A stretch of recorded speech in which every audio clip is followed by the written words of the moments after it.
Okay, let's try and put a little bit of fact into the tragedy that happened in Las Vegas.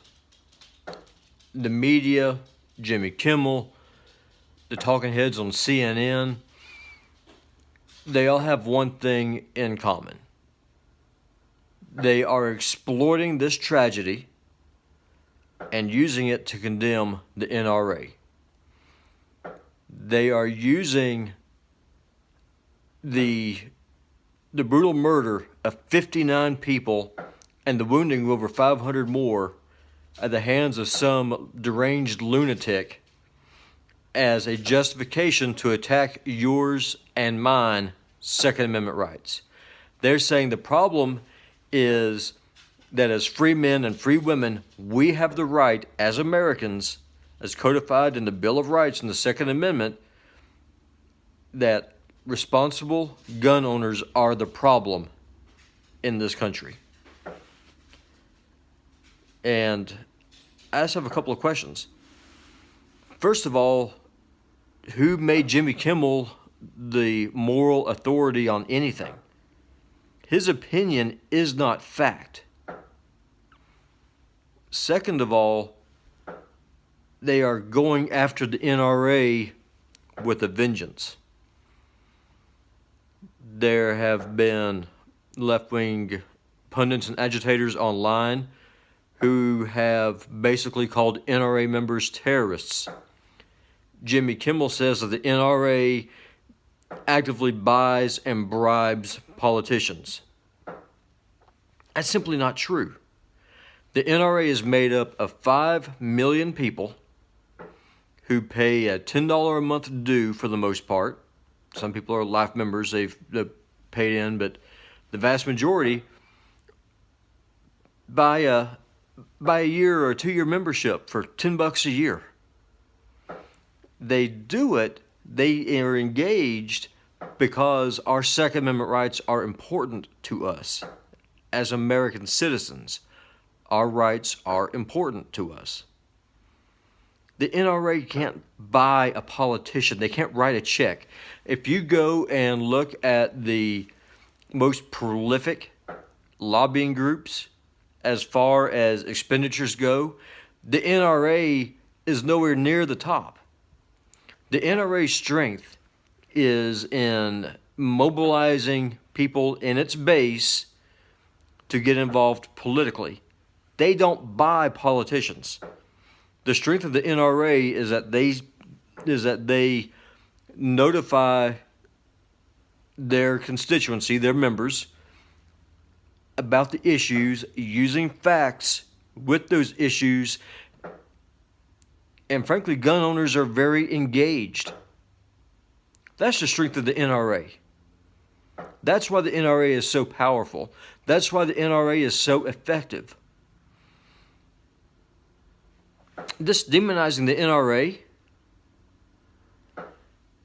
is part and parcel for what the left does. And the reason why they're doing it is because they fear the NRA, and therefore they fear the members of the NRA. They fear the fact that NRA members are engaged politically. They fear the fact that NRA members care about the issues. They care about the fact that NRA members are motivated. We get involved. We write letters to the editor. We vote. We contribute our hard-earned money defending our rights. And that's why the media is after the NRA the way that they are. That's why Democrat politicians like Pelosi and Schumer are after the NRA.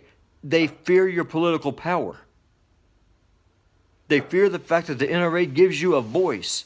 They fear the fact that the NRA is an effective organization made up of men and women of every race, color, and creed who get involved with the issues and who push back.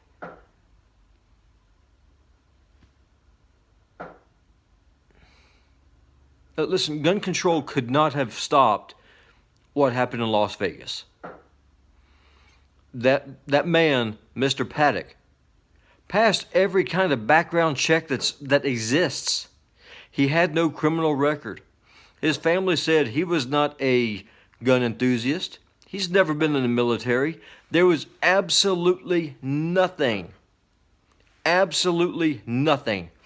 would have disqualified him from purchasing a gun. And guess what? He purchased guns. Sounds like he bought a lot of them. How many? I don't know. I wasn't there. I don't know the man. But what it does go to show you is that, one, evil people will do evil things.